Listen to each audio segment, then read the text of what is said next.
Magandang araw kabole. Sa video na ito, may maganda tayong pag-uusapan. Ano po, ito pong si Stephen Holt kabole na nasa Terrafirma pa rin, ano, pero gumaganda talaga yung laruan po nito si Stephen Holt kabala. And then pag-uusapan natin, ito na naman pong mabigat na statement na binitawan po ni Coach Yengyao. So, hindi pa nakasubscribe, pakipindot naman po yung subscription button. Before that, kitingin nga muna tayo sa comments dun po sa mock draft na pinost po natin.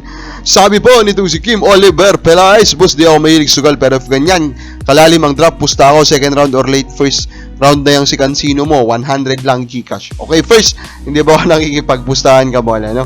And of course, realistic naman na pwede talagang mag-fall.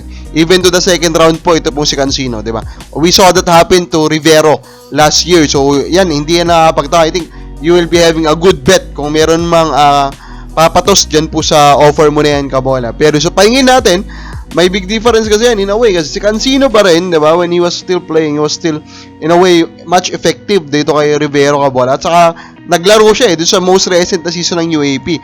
And because of that, you are more confident, kabola, na mas maganda magiging drop spot niya kaysa dito kay Rivero. Then si user FE, sabi niya, Kobe over Cedric.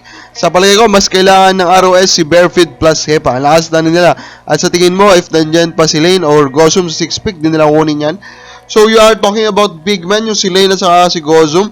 Kakakuha lang kasi nila ng dalawang big men doon sa most recent drop. So, medyo alanganin ako. Kabole na big man pa rin po yung magiging target nila for this draft. Kabola, knowing na medyo malalim na sila in terms of quantity. Pero hindi po magiging mali, kung big man ulit yung kukunin nila, walang problema doon. Kobe over Cedric, it's more about the reality, the rules, di ba? Phil-Am kasi magkakaroon Cedric, si Kobe, pure Pinoy, Kabola, and then of course the marketability. Yung mga ganun po, yung consider natin. Pero again, Cedric over Kobe is of course a possibility. Sabi ni Coach Yengyao, Kabola, ito yung statement niya, he is impressed with Blackwater's depth panglaban ng lineup na to. Sabi niya kabola, Then he explained that in a way po, dito po sa kanyang naging pure statement, sabi niya dito, just hope that they can keep this lineup for long. Dahil natingin ko, panglaban nitong lineup to, hirap talunin, sabi niya kabola. Hirap yung talunin, di ba? It doesn't really mean, though, kabola, yung mga elite teams talaga, yung TNT po, yung San Miguel, yung Ginebra, hirap din talunin itong Blackwater Elite. Now, they are playing well, kabola, unlike last tournament, kabola. So, that is, of course, respect to them, respect to Coach Cariaso, kabola. Pero overall, if you look at the talent level of their team, hindi rin naman po ganun talagang kaganda. So, mahirapan din ako kabola na sabihin na talagang ito is pandiinin na po na line-up. Diba? Then sabi niya, kabola, okay na yung size, kabola. If you look at their heights, kabola, their biggest is Hopia, Clifford. Hindi natin masabi kabola kung PBA caliber na to diba?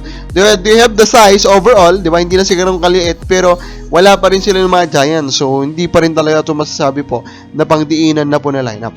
Now, ito kasi Holt kabola, he's still with Terrafirma, pero alam naman natin, of course, the possibility of him being traded in one of the SMC teams is always there, kabola. So, which one SMC team ang pinaka-nangailangan po sa kanya? I-rank natin sila.